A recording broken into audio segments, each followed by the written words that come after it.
Hello, and I guess alive for another Blackthorn live stream. I'm Francis McCaffrey. I'm a fifth generation Blackthorn stick maker. Um, I'm based here in Killorglin in County Kerry, and every Friday at 6 o'clock, well, nearly almost every Friday, I make myself available to you guys in the community, where I'm free to answer any questions, tell you about what I'm working on the week, any news I have, and we generally talk about stick making. We talk a bit about Irish culture as well, and just anything really that you guys want to talk about. And it's a good way in which that you guys can get to know me, know a little bit about the crafts person. I think is very important in this day and age that support is given to craft makers who we're there's not a lot of us out there as well. So again, this is just me, and always like getting to know you guys as well. So there's Andre. Hello, how are you, Andre? You probably have me on your big giant screen TV again, as well. And then we have John. Good evening as well. Yeah, I got you mixed up with another John last week, I think, as well. You're the guy with the Man United jersey, I think, isn't it? If I remember, I clicked on your Facebook because I remember I thought you were the John from Donegal, and you corrected me about that as well. You're the stick maker guy from I can't remember. It's Ballymena, or I can't remember as well. But nice to meet you anyway, John. Like you're a regular here on the stream, so thanks as always, for hopping over from Facebook. Let's see, James. Of course, I know. Do Irish craftsmen make chairs out of logs and sticks? They do these little kind of like these little kind of sugi called sugan chairs. Like they're little these little small little chairs and different things like that. There's not a huge big like there are a few Irish like craft makers that make kind of like really kind of nice furniture and different things as well, but there isn't like a huge community of it. There's no one really I can think of off the top of my head that specialize. You see, like when the likes of IKEA and these big companies kind of came in, it kind of took a lot of took a lot of the business away from guys who were kind of doing more kind of like higher class and things furniture as well. And IKEA, like it's good for the consumer, but it's not good for craftsperson when some big company comes in and they've got such amount of stock and good marketing and different things behind it as well. um but yeah, like you can see it from time to time. But you see a lot of things in Ireland are just imported and they put their Irish name in it as well. Like a lot of wood comes in from Eastern Europe, a lot of Eastern European countries, and they call it Irish and handmade in Ireland and stuff. But it's that's how it is in a lot of places. People reselling things. Matt, hi Francis. Finally found a blackthorn tree. It was very small, right enough. Well, better to find one than not find one at all as well. But you got to be careful finding blackthorn. Like I got badly stung. I'm on a nice course of antibiotics as a result of my first injury of the year due to blackthorn. I can discuss that later anyway. Let's see. Hi Francis, enjoying the new blackthorns. Yeah, very good. I had to take a few days break there from cutting the blackthorn due to a bit of an injury. Should be okay by next week again. It's a dangerous game, this blackthorn business. I'm telling you guys all the time how dangerous it is. But hi Francis, hello to Frank and Aaron. Aaron's upstairs. He's a bit quiet today.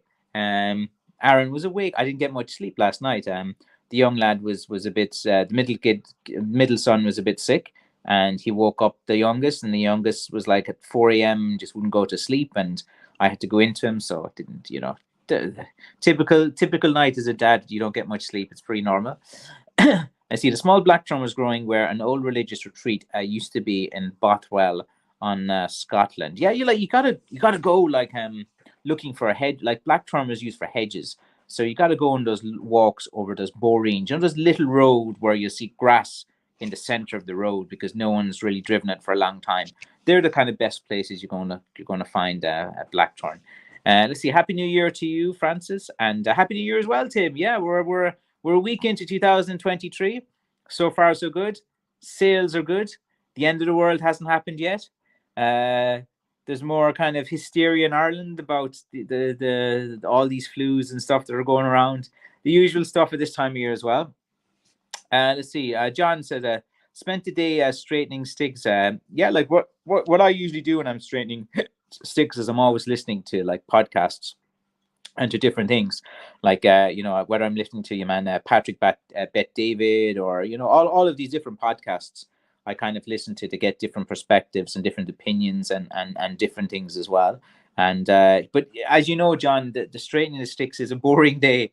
There's nothing as exciting about straightening a piece of wood, and it takes time to get it as well. Like, you don't need to be perfectly straight. Like, once you kind of get it, I think just looking from your website, like, or your page on Facebook, like, you just do long, thin shanks, and you're just like collecting like shank, or like the shaft of a blackthorn, and then you're going to attach a handle at the top of it or something. Like, what are you going to attach at the top? Are you going to attach a piece of blackthorn or an antler or something? Like, they look long enough, like the pieces you're straightening. Like, they are, what about like 48 or 50 inches or something like that? You're making hiking sticks.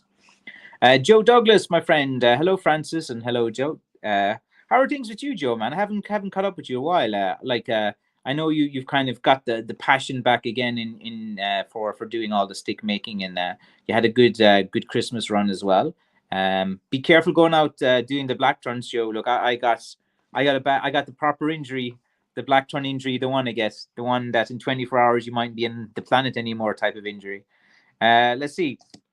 James, you is nationalized in was that Nebraska? Is it, or what's his NE? It's Nebraska, I think, USA. But I never saw a blackthorn. Bradford pear is naturalized in some part of the USA. The pear tree is part of the prunus family, so it would be kind of like a distant relative. It's a bit lighter. Nice wood too, but it's kind of a bit lighter. It cracks a bit too. But yeah, like, you can only do what's around you. But like, there's plenty of hardwoods there. Some woods are so hard that you can't do it. Like, someone was asking me, was it the Jacra hardness rating for blackthorn? I don't know what it is though. I know a guy online was saying it before, and he had the reference, and I wrote it down, and I was trying to find it there even last night. Someone was asking me about it. So if anyone knows the Jacra rating, I remember Joe was asking me about it before, and I was like trying to find it for him, and I couldn't find it in my notes that I have. Let's see. Jake says, "Good evening, Francis. It's time for my cup of Irish tea, and yeah, I should make tea soon. I was a bit tired, man. I'm on antibiotics. I'm recovering from some blackthorn that nearly won the battle. We'll say it's time for a cup of tea and Scottish shortbread biscuits. Very good. 11 a.m. My time as well. That's good. Do you love? What do you think of haggis? Do you like that, or the Mars bar, deep fried Mars bars and stuff as well? Let's see. Roger Refuge has a question. If I order a walking stick to Canada, can you send a couple of sods of Irish turf with it as well? Who knows? Like, it's I don't know. Canadian customs are a tricky one to go with. Like, here's the thing. Whenever I send something to Canada, I have to put the value of the package like under $10. If they put it more than $10, they put all of these import duties and stuff in it as well. Like, so you have to like really undervalue it as well. But yeah, who knows? Like, yeah, I have some coal and some wood. I've been burning a lot of like bits and pieces of like blackthorn. Blackthorn, I know it's sacrilegious, but like burning some blackthorn, man, the heat you get out of it's like great. It's great for keeping you warm. I ran out of home heating oil over the Christmas because I ordered like four just before Christmas. I put like €400 of home heating oil, to keep the house warm. And then like New Year's Eve, boom, it was gone. The family had been cranking it out. Like, usually I kind of police with an iron fist over the home heating system to make sure that they don't have it on too much. And if it gets a bit cold, you can always put on a jumper or a sweater, they say. There is Joe's best friend Andre saying hello, and Joe as well. They're brothers in arms, stick makers from Germany. We'll call them as well. Joe and Andre, you guys should team up, man. You'd be a formidable force if you teamed up together. Like, with me, of course, we'll all join up and become like a super sick group or something like that. We'll take on all these fake Irish stick boys and destroy them. Let's see now. Wise Jason Wisemiller, you're so wise. You've got wise twice in your name. Hello from Wisconsin. Mary's from Wisconsin, or from Wyoming. Who's from Wisconsin again? There's another guy. Let's see, Joe, or Vegas dude. Greetings from Las Vegas. Looking forward to the sticks in 2023 as well. Yeah, like I've got off to a nice start. Joe, did you like the sticks I put up yesterday? Do you see that one I put on YouTube, like with the kind of like weathered kind of, like that has been through some amount of storms. Like, you see a lot of like damage on the bark from like storm damage and from different things. And sometimes if it looks a bit cool, I'll kind of leave the kind of damage on and different things as well. But like the thing is, like when you're putting in the finish, it really kind of soaks into it. So it takes a while to kind of get it to look right as well. Let's see, Northeast USA is where James is from. Very good. Troy, I own 7 blackthorn walking sticks, 1 rowing and 1 hiking blackthorn from you. Now that makes me a legit collector. Well, for me to recognize you as a legit collector, you need not just 1 of my sticks. You need three McCaffreys. Once you have 3 McCaffreys in your collection, then you're a true stick collector. I'm the OG man of this the stick making community. Me and my dad have been doing it for some time.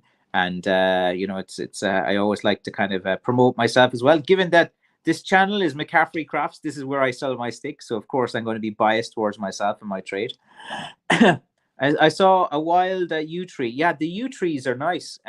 They're beautiful the way they look. They're always near graveyards and different things like that as well. You'd see them around in different places, but always around graveyards as well. We have another James Coleman as well. Hello, how are you, James? Hope everything is okay. Hope you're getting off to a good year as well. Did you try soaking your hands in Epsom salts? I did, and it worked as well. I actually took a bit of a bath in the Epsom salts as well. I should do that more. Like, sometimes you just forget about things. And I got you guys tips on the magnesium sulfate. You got to get onto antibiotics very fast when things take a turn and you get to temperature and you start vomiting and you're just shaking. And your hand doesn't look right. That's you got speed is of the essence. Like, for every hour you delay in getting your antibiotics, you have an 8% chance of living and stuff. But we'll go into that some more time. Let's see. Never tried haggis before, but I do like a mutton stew as well.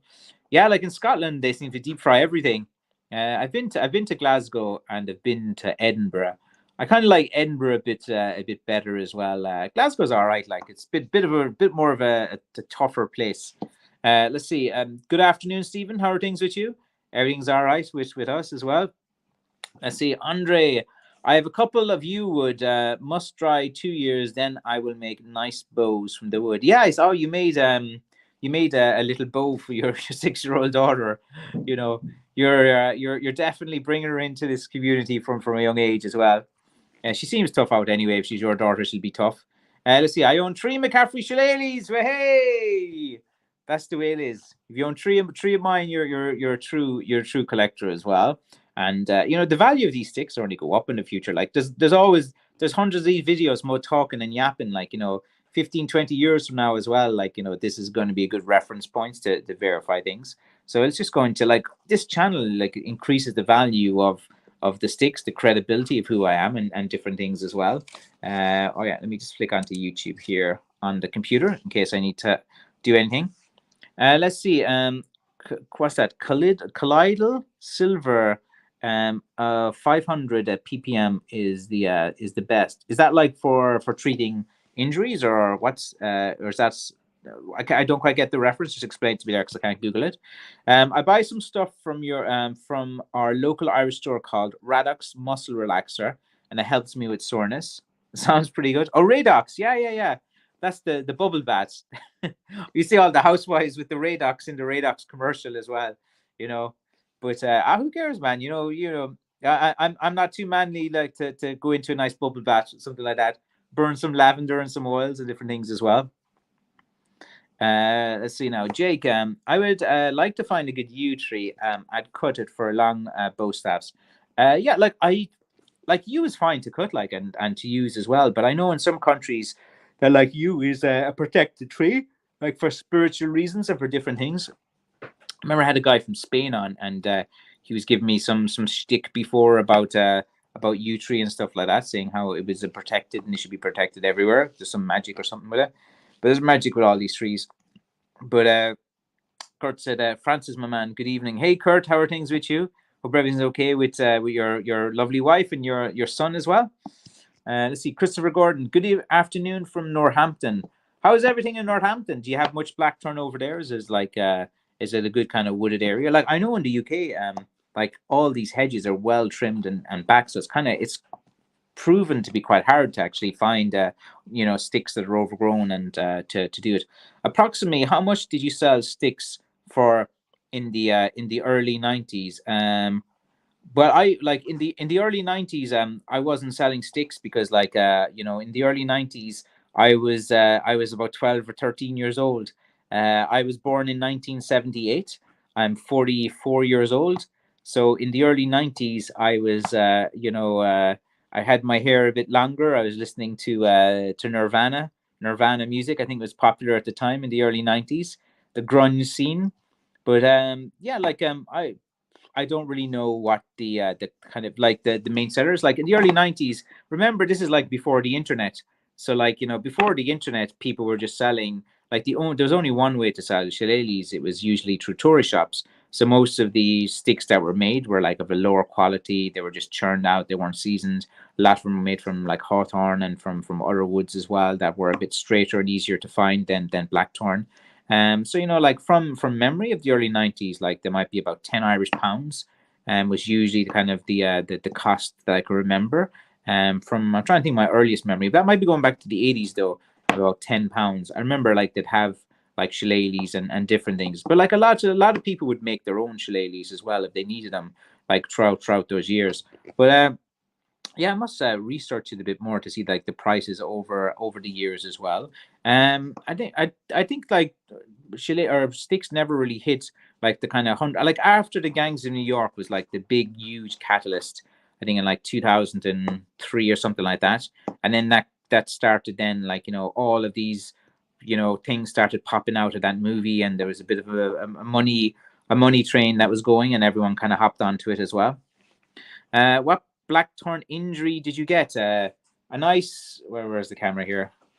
A nice blackthorn right in the place that you're not supposed to get it, like and then infectious, and it's like Joe, like look up the injuries you can get. Like the thing is with blackthorn, it's a very dangerous job, and when you do get an injury, you have to act fast. I discourage as many people I can from like doing the blackthorn trade, and most people say, "Oh, you just don't want us to be making sticks and stuff." It's just because I have the knowledge of, you're putting your life at risk. Like one guy from the UK who was like he used to be contacting me a lot. He lost his eye. He has one eye now because of blackthorn, and a lot of people get injured. Like anyone who's involved in gardening or pruning or the outdoors, that if you get a cut or a scrape from a thorn and it starts to go septis, and you get like it goes septic, I mean, and then you only have so long if you go into septic shock. Like if you go into septic shock, you have an 80% chance of survival.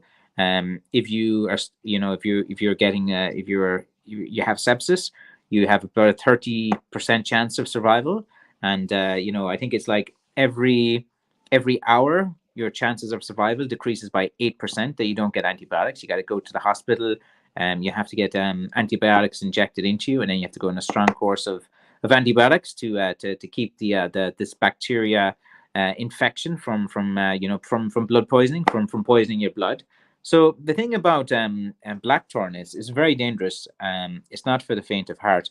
I'm a professional, and even me, who's a professional and who I am very careful as possible, I get injured regularly. Like a lot of news guys, they're starting for a year or two. They think it's great. They haven't really had, the longer you do blackthorn, sooner or later it gets you all the time. You're going to get an injury.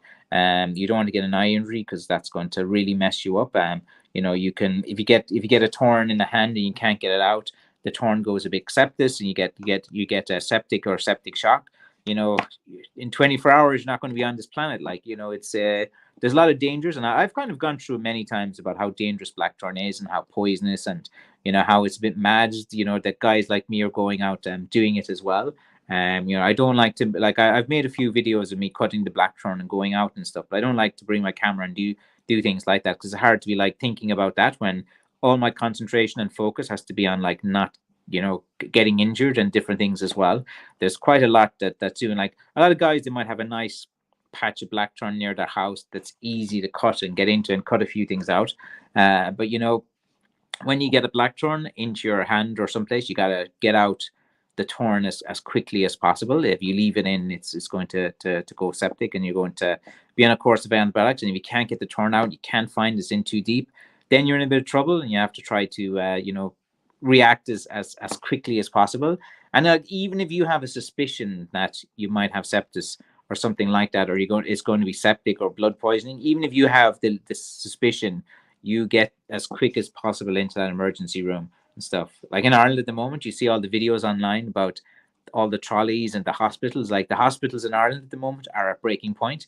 The RTE News did an undercover report last night where they went into the hospitals, like with video cameras undercover, and all the people waiting to be admitted on trolleys, just like lying all over the corridor in pain and screaming and stuff like that. It's like it's embarrassing, being an Irish person seeing something like that of our health service. It's just it's an embarrassment on the government, whose sole responsibility is to ensure that people like me who pay a shitload in taxes every year. Despite me wanting to pay taxes, I actually do it. And I probably should put more ideas into trying to reduce my tax bills, but I pay the bill each year, just at least stress as possible. Like the least I would want is that my tax earned money is going into ensuring that the health service is a lot better. These things can be fixed. Like I'll give you an example. Like if you go into hospital in Ireland, into Tralee General Hospital, and you park your vehicle and you leave it there for 2 or 3 hours, which is you'd easily be in the hospital probably for 8 or 9 hours. It's 10 to 15 euro in the car park. The car park makes like from I saw some figures years ago that the car parks makes between 1 to 3 million depending on the year.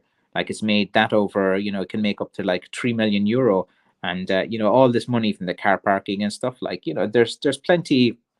Like the hospitals, the one thing is that they're underfunded. They need this, they need that. Like the amount of money that they generate from these car parking things, you know you got it raises some questions as well. That's all I'll say. Let's say you grows in the Pacific Northwest. I just know always like in Ireland, you find around graveyards and places like that. Like usually when you're trying to find it, it's quite like a beautiful tree and ornamental. So like a lot of people would do that. I'm not a big bubble bath guy, but it does help. Try. We're all bubble bath guys. Is the end as well? Or are you one of those guys that you like the jacuzzi, which is what is it? You fart in the bath, and then you have your jacuzzi machine. Let's see. Kills all. The silver thing. Viruses, applications, and the plagues. I must go back and screenshot that again, my man. You're full of knowledge. Yeah, like it's important to have this kind of like the thing is I know all of these things, but sometimes you just like forget about things or you get distracted with life and you just kind of realize you're not really prepared for these things. But it's like anything, I prefer to act quickly and look like an idiot than not act at all and be gone off this earth. I think it's the way being quick with things is the way you got to react quick. You can't be too proud of different things. You can't be afraid of embarrassment. You just get things done fast. Let's see. I sold some sticks when I was 12 years old in 1995 as well. Oh, very good. 1995 was it? I was in college at University College Dublin, Belfield campus, studying commerce and business. I think that was. Oh no, was I? Well, no, I started in '96. I think it was '96. I started '96, not '95. In '95, I was a young lad with long hair, drinking loads of beer in Killarney and hitting on as many girls as I could, and getting rejected by at least 90% of them. But there's 10%, man. Woohoo! Let's see. Christopher Gordon. Big old wooden and mostly protected. Got to try and fire the rough cutback scrubland to get to the right size sticks so people's gardens are good actually. Yeah, you gotta like when you find an overgrown hedge, they're the best ones. And then you gotta go into the middle of the hedge. Like all the bits around the hedge, like they can see the light, so they're too bendy. So if you just get a bit that's kind of not really getting the direct sunlight, like those pieces of wood are looking for the light and they grow up a bit straighter as well. One of the first antibiotics as well. I think it's amoxicillin, or I can't remember the antibiotics they use here in Ireland. But like, I know everyone says antibiotics weakens your immune system and stuff, but there are times when you need it. You got to get onto them. If you got bad bacterial infection, or if you even suspect something, it's better to err on the side of caution as well. Let's see. Would you sell an unfinished stick so I could finish it myself? I wouldn't, because everyone would want one then, Steve. I get about I'd say 5 to 8 emails per week asking me for unfinished wood as well. And there's definitely a market for people. There's a guy in eBay that does it, but I don't know about the quality of those pieces I've seen. Um, I know a few guys that have bought pieces from him as well, but yeah, like everyone wants a perfect piece of wood that's seasoned, that they can make a perfect knob stick, that it has all the knuckles and everything, that's big and heavy and stuff.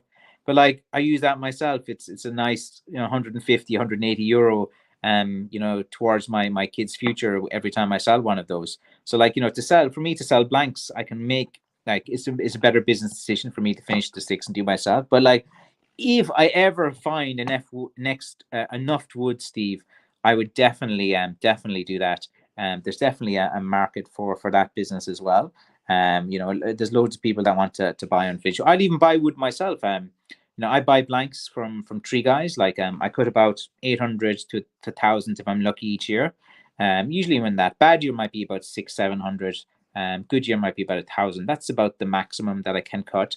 I usually need to get in about 3,000 sticks, and I usually get there's three guys, and there's been two or three other guys this year, but usually they want crazy amount of money. They're like, yeah, it's hard work. It is. I know it's hard work. I cut blanks myself. I go out all the time. I know how dangerous it is. But like, if anyone wants to sell me, I do buy blanks. The cost I pay is 10 euro per stick. So if you cut a green piece of wood, long, that I can make a handle with one piece of wood, I give 10 euro per stick. So say for example, if you have a blackthorn patch, you should be able to easily cut 15 sticks in a morning, like not even trying that hard. Like 15 sticks, for a morning's work. And if you cut 15 sticks in the evening as well, so then in one day's work, you can make 300 euro by just selling 30 pieces of blackthorn. So, that's kind of like how the guys who kind of approach me think. They just think, but like a lot of the guys that sell the blanks, they'll cut one and they say, oh, but you sell this for 120 euro. But I'm like, yes, but I have to pay VAT at 23%. Also, I have to pay, my corporation tax of like 12.5%. I have to pay my PRSI. I have to pay like health insurance. I have to pay, like, the thing is, it's not like, the final figure you see that you pay, that all doesn't go into my pocket. Like, I might see half of it. Like, so if you buy a stick for 120, after all the bits and pieces and things, I might get half the cost of it as well. So that's why I have to kind of sell in quantity. I probably sell. I actually know it. I sell the most quantity in Ireland at the moment. There's no one that can match me in terms of the amount of sticks that are being sold. There's guys that do fancy sticks, of course, and there's guys that do beautiful two pieces of sticks. Where I think like John, you have a lot of shanks, and you're going to put a piece of wood on the top of it, which is perfectly fine as well. I'm a connoisseur of all the one piece sticks as well. Let's see now. John says the price of sticks have gone mad upwards of 200 per stick. I suppose you get what you pay for. It's very rare I have a stick at 200. Like, it's in the past 5 years, and the guys in this channel were saying I might have put 3 or 4 sticks at 200, and they were phenomenal. They were like out of this world ones. Uh, like, I think like comfortably, like for a normal stick, you should be about 100, 120 euro. I think is fine. But I think like, for something that's like really good or special, around 140, I think is kind of fair. Like, if you think about it, if you pay for a decent pair of shoes, like 100, a walking stick it holds its value as well, John. Like, the thing is, if you buy a stick for, like, the thing is, if you get what you pay for, like with me, if you buy a 200 euro stick, and again, in the past 5 years, I might have had 3 sticks or 4 sticks ever go close to that price range. It's like very rare. I don't sell sticks that expensive. The majority of my sticks are around the kind of 120, 140 type of price mark, maybe like 120. I can do plenty of sticks for 95 and 90 as well, the kind of lighter ones and different things. But everyone kind of wants the best, wants the big stick, and it's kind of like supplying different things. But like, of course, look at my sticks compared to the other two main guys. Like, I'm cheap. I think Paddy is cheaper at Derry Hicks as well. He does like more kind of rustic kind of sticks as well. And there's all different kind of calibers of this as well. We see when people see one guy who posts on Facebook, they sell for 200 euro. All the kind of new stick guys think they can get that and stuff, and it's not that easy. Like, sometimes guys will say, oh, I just sold this straight away and stuff. Did they really? If you're observant, you might notice the same stick for sale with a different picture, like a few weeks later or something like that as well. Um, so like, you know, and it's like, just as I was saying, John, like, always be genuine, like, with what you sell and stuff. Like if you're making a blackthorn and you're attaching like a beech handle, you know, and then you're saying this is an authentic 100% Irish shillelagh blackthorn and stuff, like, you know, it's still a lovely stick and things, but you just be honest and say, look, this is a beautiful piece of blackthorn with an attached handle. Like in Blarney Woolen Mills, they sell hazel sticks with a blackthorn handle, and they call them blackthorn walking sticks. But they post in the description to say, look, this is a blackthorn walking stick, but the shank is made from hazel, and this is this and stuff. And like people will still buy it as well. But like, if just because something has a really nice shiny finish and stuff doesn't mean like it's authentic. It just means that they spent an awful lot longer polishing it and different things. And usually when you have that business model, you can never sell in quantity, so you're always going to have a backlog of people waiting for sticks. And it at Christmas time and other times as well, you'll have guys like waiting for sticks, when with that type of business model. There's several business models in the walking stick business. The attaching handles is kind of more better to scale up when you get busy and different things like that. I never really kind of liked that type of business. I prefer more looking at the interesting piece of woods with the handle. I think there's a it's like fishing or something like that. You like, if you catch a fish you like it and you find a nice piece with a nice handle that you can kind of carve. I kind of like that a bit better. Do you wear a face shield when you collect blackthorn? I do a bit, but like I find them a bit annoying to wear with visibility sometimes, and like sometimes they can kind of hinder a feeling, and then sometimes the thorns get like stuck.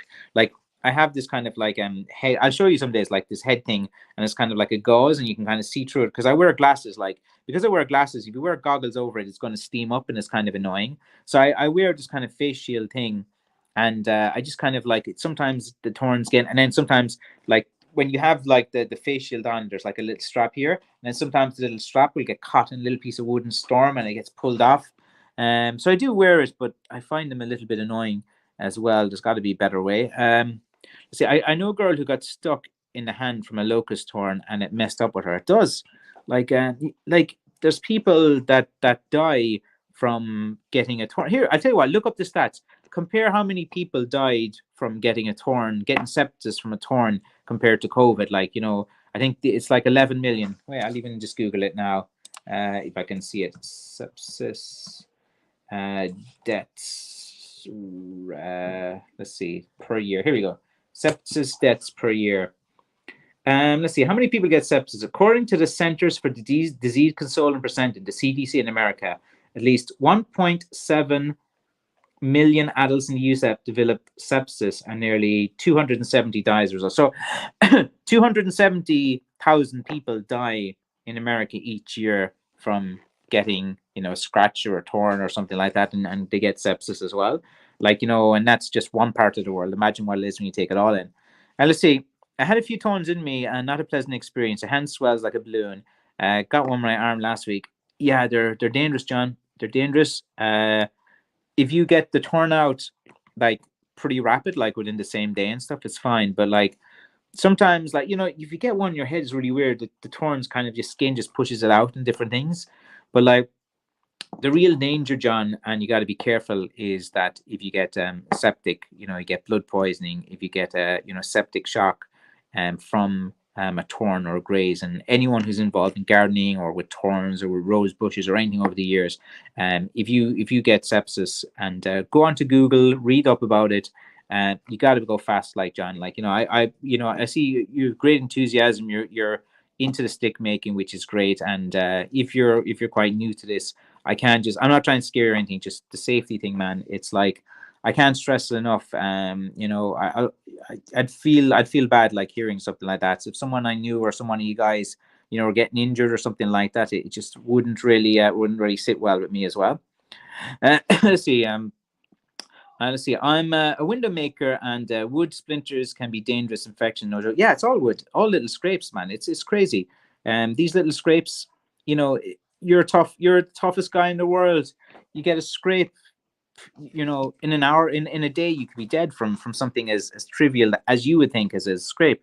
Wood splinters, and you can get bad infections from them. Like, imagine like if a wood splinter can give you an infection. Imagine what a blackthorn with deadly poisonous bacteria right at the tip can do. It amplifies it, man. It's a serious business. That's why, like, when you're getting a Blacktron walking stick, like, it's such a prized walking stick. There's no comparison. Like, you're saying €200 per stick. Like, I'm risking my life, to get these sticks. Like, no jokes aside, like, and different things. It's like I risk my life every year. There's a reason not a lot of people are doing this as well. It's all well and good for the first 3 years and stuff like that, but the longer you do, it's not good. The Fianna Gael, Fianna Fáil coalition are an embarrassment. I agree with you. It's embarrassing, man.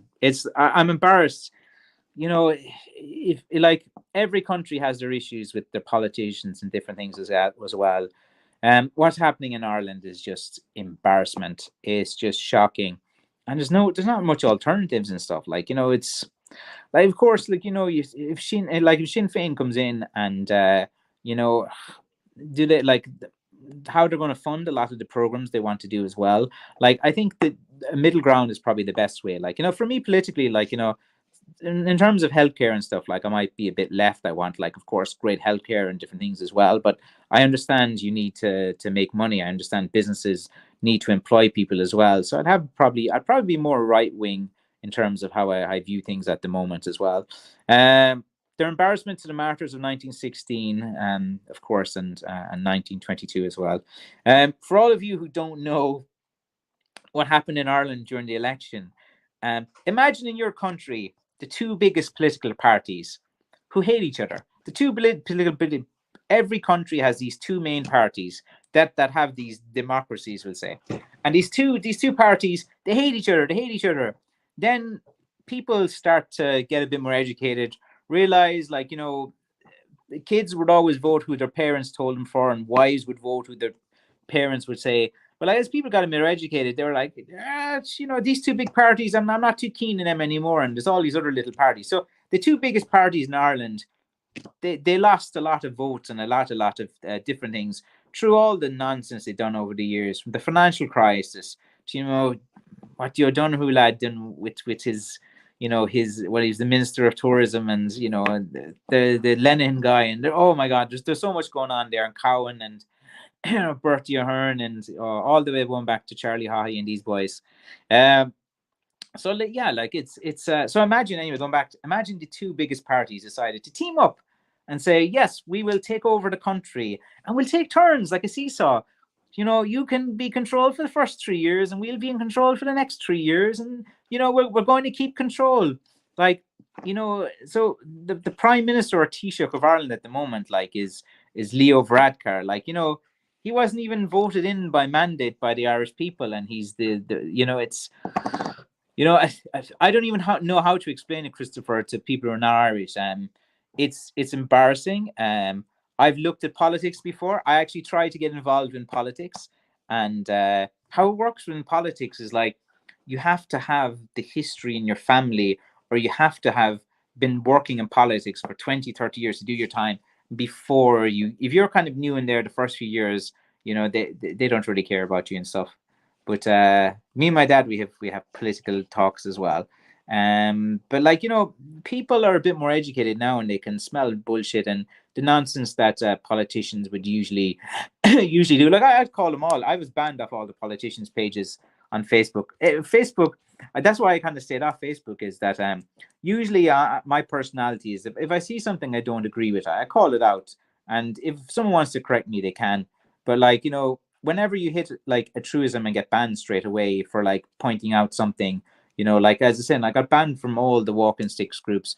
When someone posts a picture of a walking stick and saying this is the most authentic Irish shillelagh, and I goes, nah, it isn't. It's made from 2 pieces of wood, and I don't consider that. And then they're like, who are you? You're nobody. And I'm like, well, I'm one of the main guys in this kind of community. But anyway, don't get me started on politics, man. We'll be here all day. Hey guys, Cudgel should be arriving today. Sounds very good. Cudgel Friday, why not? Or, do you get deliveries on Saturday? That's good. Zero Fox, man, you always come in. How are you, man? You always come in with a quick comment as well. I'd like to catch up, see how you're doing as well. You've been there for a good while. Did anyone ever try to collect a large 4 to 6 inch diameter log and grind it to size? The problem with say a 4-inch piece of blackthorn is they're really prone to cracking. Like you could season a piece of wood, and like the larger the blackthorn is, the more prone to a bit of cracking. Like even like I've had pieces I've seasoned for years, I've sold it, and then in the space of a few months of it being inside like a warm house in wintertime, like some cracking might have the top or the side. Like they're easy to repair on different things. I usually tell guys just to return them and either repair them, or give them a replacement or a refund. But like the larger blackthorns can be a bit problematic as well. But you do get big larger pieces that, if you find a larger piece that doesn't crack, that's pretty rare as well. I keep colloidal silver stave, staved off the plague since the beginning and never took a hold. A great product. There's a lot of great products out there, Kirk, and natural products, and there's a lot of home remedies as well, that are fantastic. And I don't know, man. I'm not one for all the big pharmaceutical things. I'm an old-fashioned guy like that. It's like I'm a realist. Like, if you're dying of cancer, they have some of the best cancer treatments out there at the moment to improve your survival. And I wouldn't never, like, not take treatment for things like that and different things. But like, you know, this over medication of kids in the US, man, it's crazy. Like my kids would be talking to people online, to kids, and like I'd hear them talking perfect normal, and they'd be like asking my kids, so what medications are you on and stuff. My kids are like, I don't know, we're not really on anything. And they're like, what? They're so shocked. They're like, oh, I'm on this, I'm on this, I have this disorder, I have this disorder, I have this. And I'm like, it's a bit young to be kind of over medicated as well. But I've got to get some of that colloidal silver and stuff as well. I actually got like, before I was always like well prepared. Like these militia guys that would have all their stuff ready in case at the end of the world or zombie apocalypse or stuff. I need to be a bit more prepared as well. That's what I got to do in 23. Gardeners are known for getting the rose picker disease from rose thorns, just like blackthorn cutters. Exactly. Yeah, it's Jake, you understand, man. It's a dangerous game. All jokes aside, man, it's your guys are getting a good product as well. Like it's the more you do it, like it's like probability and statistics. The more I cut, the more I do, the more risk that comes with these things. But that's why you have to be a bit half mad to be doing it like me. All the hedges where I live, posted by the farmers, no one's allowed there. Yeah, they're like that sometimes. There's nothing you can do. If the farmers won't allow you in, that they won't allow you in. You have to keep walking and stuff. It's just in Ireland. There's so many like abandoned hedges, and if things are overgrown and on the road and stuff, you can get it. Like it's not the farmers. If it's like way over onto the road and different things as well, and causing a nuisance. Let's see, 500 parts per million is the best. Okay, very good. I got to keep that in mind. I saw an ad for some farm and forest land. It was 400k for 60 acres. To me, that sounds pretty good value. Like for 60 forest land for 400k, geez, I'd nearly buy that, if depending what the wood was. Like that many acres. I don't know. I think what's that? I don't know. I think that might be good because, like with the forestry, I'm assuming there's all like wood on it as well. So I'm counting the value of the wood as well as the the different things as well. I don't know. I think that's not too bad value for price. Maybe I'm wrong. I don't know.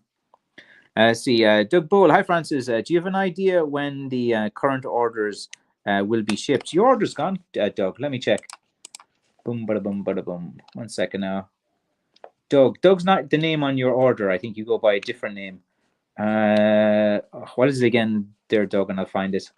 I can't remember. You go by a different name on your order. Because I remember, like, you're at, see if I can find it. It's shipped anyway. It's on its way. All the current orders up until the orders that haven't shipped, or any order that came in yesterday from 3 p.m. are not shipped. All orders before Thursday at 3 p.m. have shipped. So I'm pretty sure yours has already. Let's see if I can find it as well. I'm trying to think of what name you've gone by. I can't remember off the top of my head. Oh, wait, maybe this is it. This one, I think, maybe. Yeah, here it is. So your one is out for delivery according to the tracking. Let me check. So Doug Bowl, your order. I'm just going into your tracking number now. View the details. Shipment progress. So at 9:39 a.m., it was given to the local courier in Des Moines, Indiana, and it says it's out for delivery. So I would expect you to get that. Not to. So IA. So that's Iowa, isn't it? Sorry, the U.S. state is IA. What's that? That's Iowa, I think. So yeah, so like basically yours, you'd either have it today or tomorrow. Just go by your tracking. See, Tom says there is no one that can match you in quality and workmanship. There's plenty. There's plenty, I suppose. I suppose like with me, I'm very prolific, and I can stay on top of orders. I can get things out quickly. I respond to, and I would have a lot more skills than just stick making in terms of marketing. I can do lots of customer service. I don't mind spending up till 2, 3 a.m. answering questions, video calling people, sorting out different things as well. So I think like, there's a combination as well. Like, it's I try my best to it's all to do with the best pieces of wood. Like sometimes I'll have 30 pieces of fantastic piece of wood and make sticks 30, and then the 31st sticks is like a small light thin one that I make. I know I sell that as $90, the cheapest on my site. Then a guy who's like 6'4", 300 pounds will buy the lightest stick I have and be like, oh, your stick quality is terrible. And I'm like, no, it's just a size and an issue like that. But thanks as much. I try to be as humble as possible. Smaller thorns that are less obvious. Yeah, exactly. You can't see them, man. The big thorns are good, and it's always like a little thorn around the corner. And then like you get in blackthorn, you get like these 3 thorns that grow together. They don't happen in a lot of frequency. I've seen a picture online there recently. A guy posted, and it's like all the thorns, and the way the 3 thorns were put together, it looked a bit weird, man. It didn't look natural. I was going to comment, but I was like, I know better. Let's see. Where do you keep all those seasoning sticks? Not the actual location, but what size of building? No, it's a shed. I have 3 sheds, and they're just standard. Like maybe I suppose one is about like 6 meters by 4 meters, something along that size. I have a few places as well. Let's see.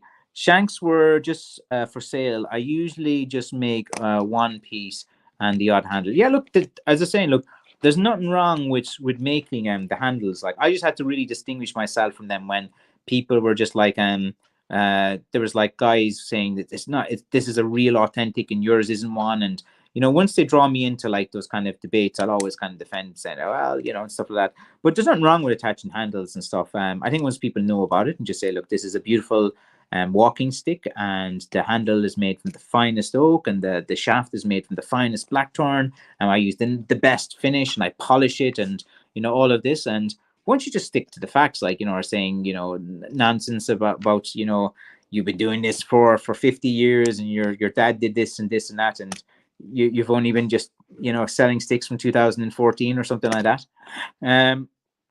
Let's see now. Are blackthorns okay to use in airports? Yeah, they're a walking aid. At Irish airports, they're considered a walking aid, and you can bring them onto the aircraft as a walking aid. I've had those people taken back, and also I contacted Aer Lingus and a few airlines, and there's no problems with them. It's a heritage product for Ireland. Jack Faku says, are things like lichen on a blackthorn and other green smallies a bad sign in terms of wood quality? It depends. Like, you never know until after you season the wood and you're trying to straighten the wood. And if the wood is a bit rotten or something like that, it's just going to crack very easy. Or you can hear by the sound if you're trying to straighten the wood and you hear that kind of crackling sound inside, then in the center there's some kind of imperfection.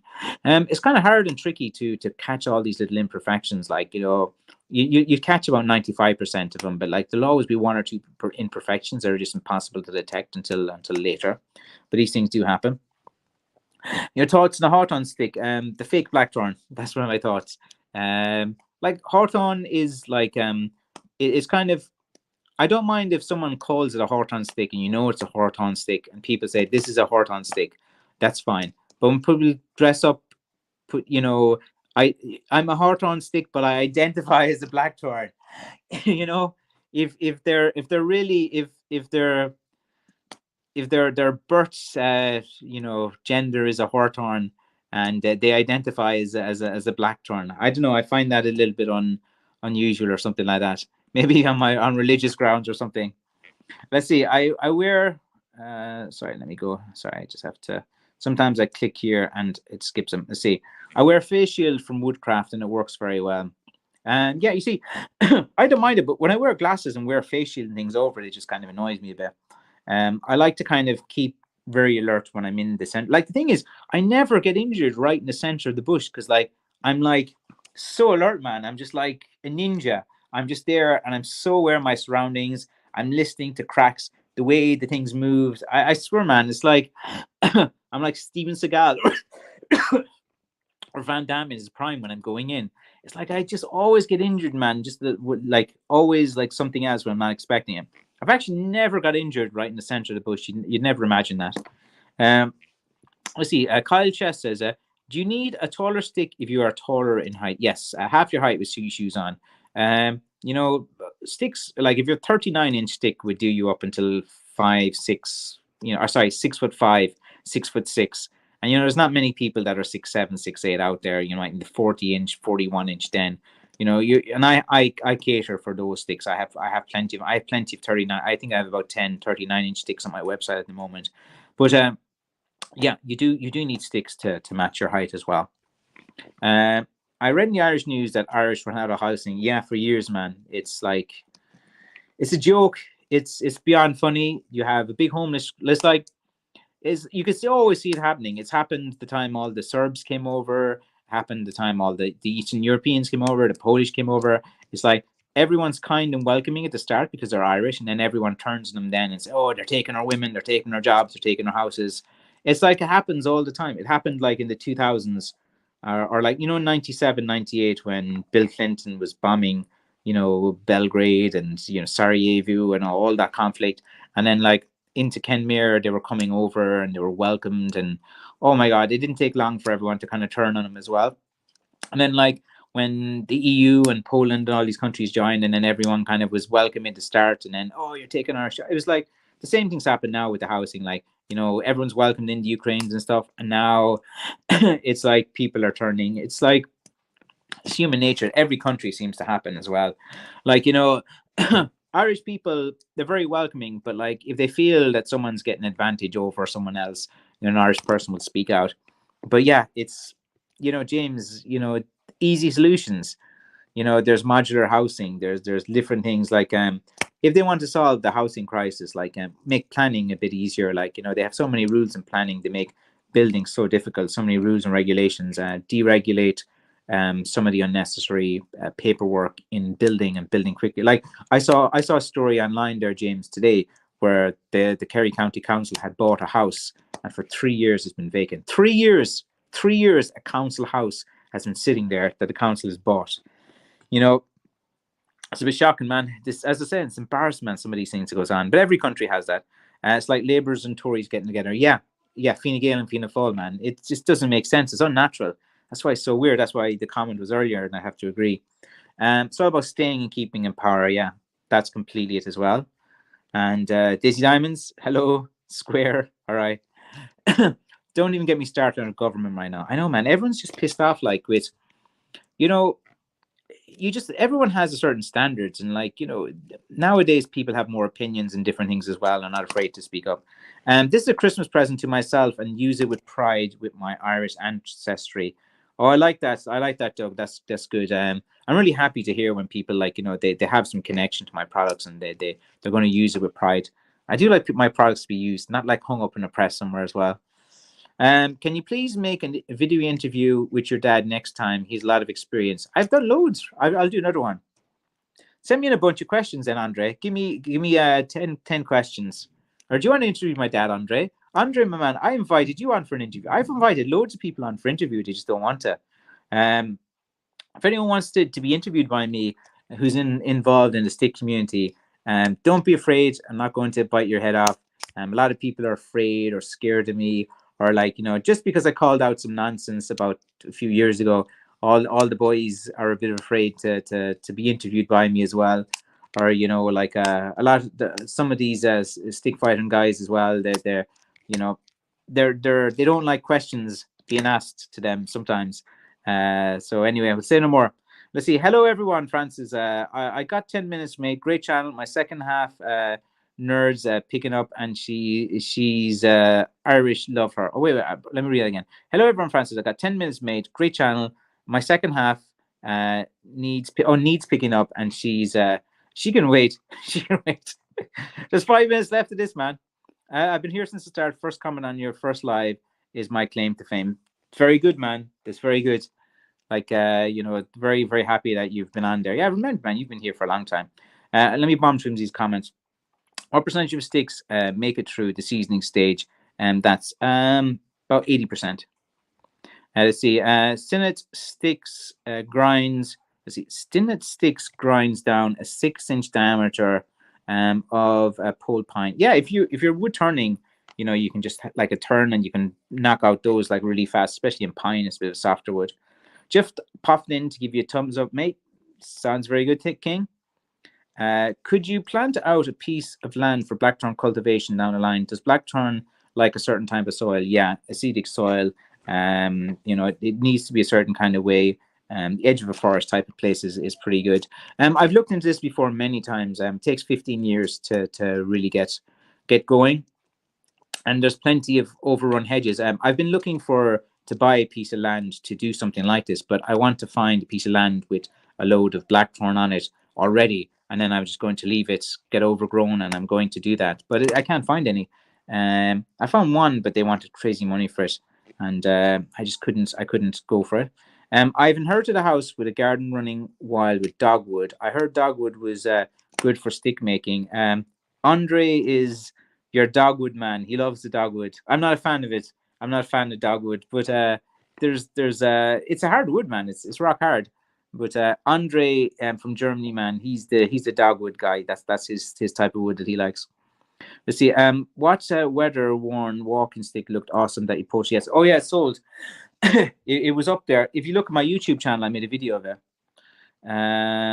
Oh wait, I must bomb these comments. Francis, I messed up my name. Yeah, no worries, man. I was just trying to find you in the list, but I know you messed up. It's fine. I put not sure how it happened. He's a buddy of mine. Sorry, mistake. And as you said, Guinness fart. Yeah, exactly. No, you just put down as a billing, like whatever goes in as the billing information. That doesn't really go on the shipping form, so it's fine. Francis sporting a mustache. Yeah, I've got actually the reason I had this is that I had this kind of electric razor thing, and was it like it was I got it here, and then it went out of power and it stopped charging, and then it kind of stopped charging before I got this bit done, and then it's kind of like left it in as well. But like you have to look like one of those kind of Irish American police guys with your mustache. Let's see. All my sticks are 55-inch longs, and I have one long as 6 feet. Yeah, I can only ship up to about 55 inch. At 6 feet, it gets problematic to ship. Need to grow a stash like Lemmy from Motorhead. Yeah. Good old Ace of Spades. And get my bottle of JD as well in the hand. Is Ireland like a Minecraft where you have a basement going down 5 levels? No, just one basement, man. I have one basement in my shop. But yeah, if life was like Minecraft, life is like Minecraft. You have to survive those creepers. Let's see. Some people out west live underground. And they marry their cousins too and stuff. They sound pretty scary. Those type of people. John, if your knob handle cracks, do you still use it and fill it with resin, sawdust, and glue? Yeah, you can. It depends on the crack. Like, the majority of cracks are not the end of the world. Like, it's not going to affect the integrity of the stick. Usually, like the places where it's most likely to crack is sometimes there's a thorn on the handle, and you sand it, and the place where the thorn is, that's the one place you could probably get it to crack and stuff. Like, but a lot of the cracks you can kind of fill, and like sometimes you fill it, they'll last 10-15 years. There'll be no problem after you fill it. Sometimes, like if it goes from a hot place to a cold place, there might be still a little bit of unsettling, and it might just come loose a little bit, but it's an easy fix. But if you know how to like work cracks into the design, it's fine. Like if it looks bad, like the whole stick is not going to like crack and fall apart. Like there's a little bit of cracking, it'll uncrack as far as the nut or something like that. Let's see, William. I think Aaron's coming soon. I must finish this up. Do you put an artist mark or something that shows your stick is yours? I know by the finish, the style, the way I do sticks, the way I kind of like approach it. If I hold a piece of wood, I know it's mine. There's certain signatures that I have in my type of work as well. I don't overdo it. I make simple rustic sticks. I don't make pieces of art that you're going to hang up in the wall and everyone's going to look at it and drink some wine and tell you how amazing it is. I make kind of like, rustic kind of natural type of sticks as well. Hello, Aaron. Stream. I'm just finishing up now. Oh. You can do a quick hello before we go. Don't worry. Bye. Well, bye, I guess. Yeah, we're just finishing up now as well. Man. Let's see. Andre says, I heard dogwood. Oh, do you think, remember Andre sent you sweets? Yeah. Okay, he has them up in his computer. Do you want to say thank you to Andre for the present? Thank you. Yeah, so he got the present that you got the sweets before. I was meaning to make him say thank you for that as well. My dad enjoyed the sticks she sent. Let's see. Dogwood. Yeah, dogwood, man. What's dogwood? Dogwood is an excellent hardwood for sticks. What's dogwood? It is a hardwood as well. What's a dogwood? I don't get it. The dogwood is what Andre loves, man. Andre's been trying to convince me for years about how amazing dogwood is. There is a wood that I like that you did mention to me, Andre, but that's top secret, man. Or top secret discussion about that wood. To me. I'll tell after the live stream. Andre's he's an interesting guy, full of energy. Just needs the right direction, man. He needs me to direct him. Francis is there a difference in Irish blackthorn and English blackthorn? Yeah, of course, man. Of course, Irish blackthorn is better. Irish blackthorn is authentic. It's the symbol of Ireland as well. Like it depends. Like it just depends who you ask. I'm sure if you ask that to an Englishman, he'll be saying the opposite of what I'm saying, and that's all fun and games. But the difference between an Irish and an English blackthorn is that the Irish one was made by an Irishman. It's a heritage product of Ireland, stuff like that. Nothing wrong with a bit of national kind of rivalry. Let's see. Jack Vaku says, any final thoughts on holly? Pale wood, heavy, good for making cudgels. I'm still here. I got a weathered one, pretty happy about it. Use quick wood filler. Yeah, most wood filler's fine. Just get a nice color and stuff like that. Cracks, don't worry about them. Like they're not. People see a little crack and they have like a meltdown that is going to like destroy the integrity of the wood. Cracks happen to all wood, no matter what kind they are. The right temperature can be a flaw. You can fix those cracks very easily. If you're ever stressed out about a crack, just send it back. I'll give you a refund. There's no hassle. Let's see now. Something interesting I learned about recently, the ancient Bronze Age culture of Sardinia created bronze warrior figurines. Yes, some of them wielding blackthorn sticks from 3,000 years ago. The thing about like most countries had some form of stick that they used. Like the French had their own fighting stick. In Scotland, I think more had a fight stick. Ireland, of course, is famous for the blackthorns and stuff. Most countries, like in Asia, man, they have some really cool woods and sticks. I'm looking at some of those, like some of the woods, like with some of the jackroatins of those Asian woods, they're pretty interesting too as well. Francis, will the finish need to be touched up over time? The way I have my sticks is I try to put as less finish as possible, more for the friction of your hand point of view. Like everyone's a bit different. Like what I try, like there's two ways in which you can finish a stick. If you want the stick to look really nice and really pretty, you kind of a bit overdo it with the finish. You put on several layers and you polish it and you make it shiny and in pictures. And when you open it up for the first time, you go, wow, this is nice. But 6 months to a year out down the line, after wear and tear on the hands, it gets a little bit tacky and sticky as well on the finish. So what I like to do, and a lot of people don't understand, like I put like a little bit less finish on it, just that it can deal with the friction a bit better and it lasts for longer. So like I kind of design my sticks with that in mind, rather than making it like over the top finish as well. Wait, Aaron's just clicking now. Got a liter of Bondasil for Christmas and didn't realize how carcinogenic it was as well. All right, okay. I don't really know what Bondasil is, but Bondasil is not like the glue stuff. A nice weekend to all the blackthorn lovers as well. That's very good. Actually, yeah, she makes some t-shirt. I got loads of t-shirt designs. Must do some. Did Aaron make sticks? Not yet. So it's too dangerous, man. To like, Aaron saw I got the blackthorn here, and I was a bit sick. Wasn't that sick for the last few days? Yeah. Yeah, but so like, yeah, I just he's 10 years old. I don't know. I have to be careful with him at the blackthorn at this age too. He's a bit too curious. Hi, Aaron. Look, Mary. Your friend Mary always saying, he says, take care of that hand. Okay, very good. Let me finish these comments before we go. Irish blackthorn is best. Tony, man, I don't want you commenting on other people's channels, like, saying that Irish blackthorn is not good as well. I saw you commenting on other lads' channels before, man, about my blackthorn, going a few different things. So Irish Blackthorn, McCaffrey's Blackthorn is all the way, man. Okay. Could you write? Could you write Cavan County? Let's see. I could write Cavan. Cavan, very famous for being very protective of their money, very stingy type of Cavan man. I think it's funny though. It's one of the funny stereotypes. The Native American Indians did not have a fighting stick. They had a tomahawk that was like rock tied to a stick, like a wood cutting axe. Yeah, those like I'd love to read up about more about the Native American Indians, the Comanches, and the stories like would quite interest. Like the violence as well was kind of crazy back in those days, and with the been interesting to know about the history when I have time. I do like history. I'll deal with you now in a minute, Aaron. There's Aaron. How often would you? How let's see? I'll just finish these questions before I go. How often would you cut a twisty blackthorn? I've two here seasoned over 3 years. Going to make a nice stick in one perpendicular, other than a shank. How often would you cut a twisty blackthorn? Not often at all, John. If you have a twisty blackthorn, one where the vine has gone around it, they are very rare and they're very hard to find. Um, if you have a few and you have ones that are really twisty, they sell fast. If you have a knob at the top, they'll sell really quickly, like really twisty. Like there was guys that were buying the twisty willow ones. You know the Kentucky walking stick fella on Facebook.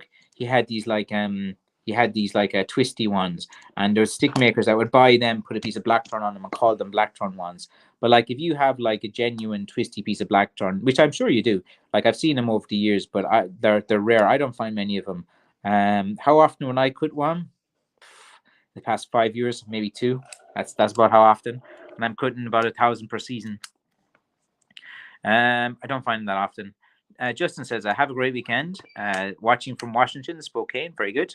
Thank you, Francis. I'm your biggest fan, the best stick maker. Yes, yes, Tony. I got to ensure that, man. I got to make sure you stay part of the cult, man. I'm your cult leader, Tony. You're old school as well. I'm only messing, man, when I say that. All right, let's see. Most Native American cultures did have fighting clubs. Yeah, a lot of cultures had different fighting weapons. So interesting, man. I love all that stuff. I love reading about it. Let's see. The Iroquois had the bald head club. Yeah, and in Africa too, man. The Knobkerries and the tribes. Native Americans used war clubs, and some were ornate as well.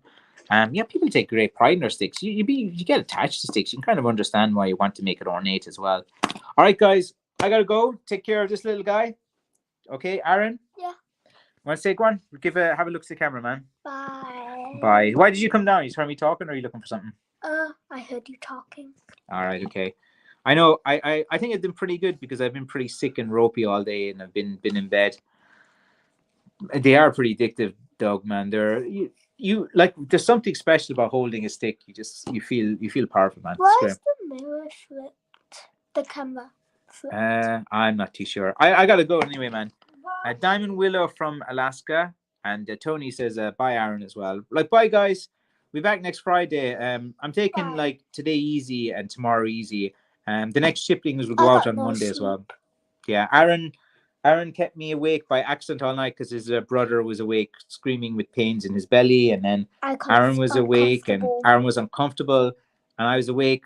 I was sick, but I was awake all night with him. So great fun being a parent, lads, as all you guys understand. All right, guys, take care. Thanks for watching. Bye-bye. Bye.